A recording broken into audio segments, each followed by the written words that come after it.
आओ बच्चों, अब हम पाठ 3 के शब्दार्थ याद करते हैं।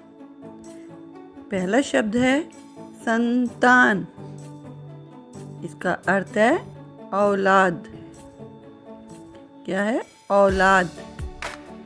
नंबर 2, समाधान। समाधान का अर्थ है हल। समाधान का अर्थ है हल। नंबर 3, कन्या। कन्या का अर्थ है लड़की। कन्या, लड़की।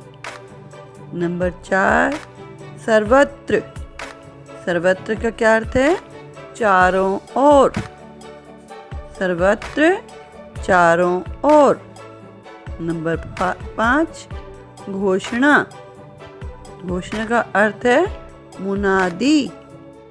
घोषणा का क्या अर्थ है? मुनादी। नंबर 6, त्राही त्राही।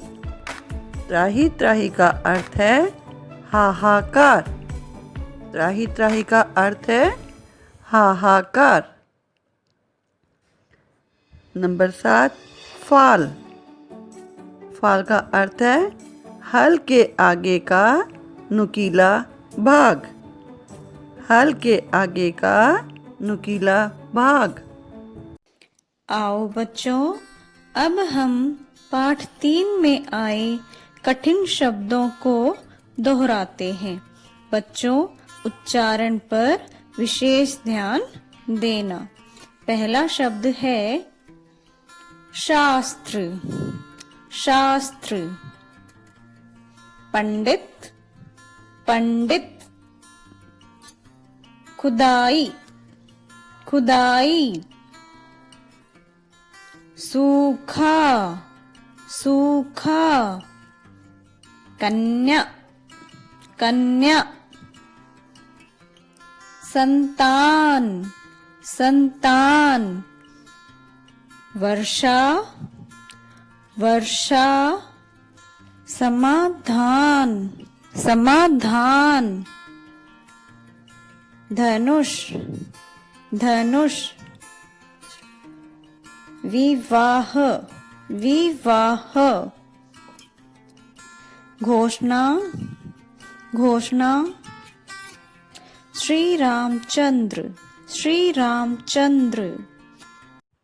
आओ बच्चों, अब हम पाठ 3 के प्रश्न उत्तर याद करते हैं। प्रश्न 1, लोग क्यों मर रहे थे? प्रश्न है, लोग क्यों मर रहे थे?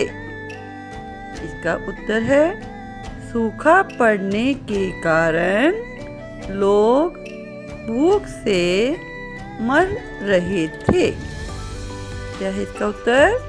सूखा पड़ने के कारण लोग भूख से मर रहे थे। प्रश्न 2, विद्वानों और पंडितों ने राजा को क्या सलाह दी? इसका उत्तर है विद्वानों और पंडितों ने सलाह दी कि यदि राजा और रानी खेत में सोने का हल चलाएं तो वर्षा अवश्य होगी। चलो बच्चों, एक बार दोबारा से याद करते हैं।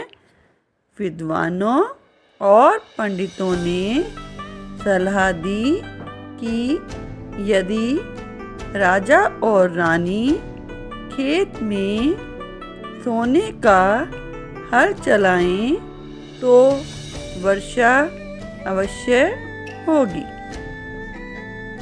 अब है प्रश्न 3, कन्या को गोद में लेते ही क्या हुआ?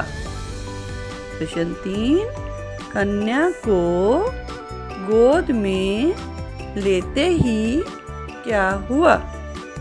इसका उत्तर है कन्या को गोद में लेते ही बहुत जोर से वर्षा होने लगी। एक बार दोबारा से याद करते हैं।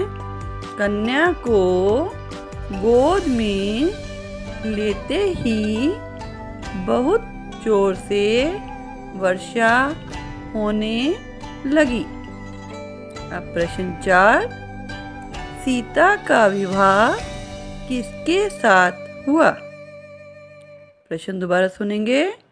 सीता का विवाह किसके साथ हुआ? इसका उत्तर है सीता का विवाह श्री रामचंद्र जी के साथ हुआ। एक बार दोबारा से देखते हैं।